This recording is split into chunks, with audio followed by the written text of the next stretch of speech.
İslam ülkelerinden de uyarılar geldi. Saldırıların son derece tehlikeli... Bismillahirrahmanirrahim. Öncelikle 13 Şubat Dünya Radyocular Günü münasebetiyle bizlere mikrofonlarını uzatan İlke Haber Ajansı'na teşekkürlerimizi arz ediyoruz. Bu münasebetle tüm radyocu kardeşlerimin Dünya Radyocular Günü'nü tebrik ediyorum. Bununla birlikte Cemre FM şöyle bir misyon yükleniyor. Cemre FM yıllardır Mardin merkezde ve ilçelerinde yayın yapan yerel bir radyo.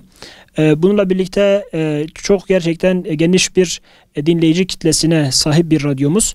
Neler yapıyoruz biz? Bizim farkımız nedir diğer radyolardan? Şöyle biz İslam'ı kendisine referans almış bir yerel radyoyuz. Bununla birlikte program içeriğimizde Kur'an-ı Kerim, tefsir, sohbet derslerimiz oluyor. Peygamber Efendimiz Aleyhisselatü Vesselam'ın hayatı yani siyer dediğimiz programlarımız mevcut. Bununla birlikte bizler Mardin'in yerelinde ve Türkiye genelinde var olan gündemi değerlendiriyoruz. Bununla ilgili programlarımız var. Yine hakeza bizler haber saatlerimiz var. Sabah, öğle ve akşam olmak üzere hem Kürtçe hem de Türkçe haber saatlerimiz mevcut. Bununla birlikte bizler sağlık programları gerçekleştiriyoruz. Ve radyoların olmazsa olmazı müziklerimiz de bölgemizde özellikle örfe, adete ve geleneklere uygun bir şekilde biz müzik yayını yapıyoruz. İslam'a uygun ilahi ve marşlar, ezgilerimiz var. Bu şekilde bir yayın politikamız var. Bizler özellikle Gazze'ye değinmeden de geçmek istemiyoruz.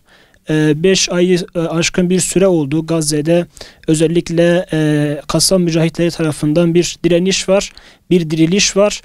Bizler Aksa tufanı başladığı günden beri biz bölgede özellikle 9 kardeş radyomuzla birlikte Aksa tufanı özel programı gerçekleştiriyoruz. Her gün farklı bir radyomuz bu görevi üstleniyor ve bizler 9 radyo birlikte bu programa bağlanıp kardeşlerimizi, milletimizi bundan haberdar ediyoruz.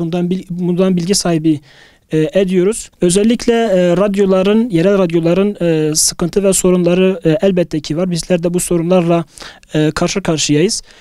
Ulusal radyoların ondan sonra var olan internet ağlarının gelişmesiyle birlikte telefon, bilgisayar ve televizyonlara daha çok bir rağbet oldu. Öncelikle şöyle bir sıkıntımız var. Bizler maddi olarak sıkıntılar yaşıyoruz. Bununla birlikte bizler özellikle yöneticilere buradan seslenmek istiyoruz. Sizlerin mikrofonu aracılığıyla bizlere destek olsunlar. Yerel radyoların mutlaka misyonlarını, görevlerini sürdürmeleri gerekiyor.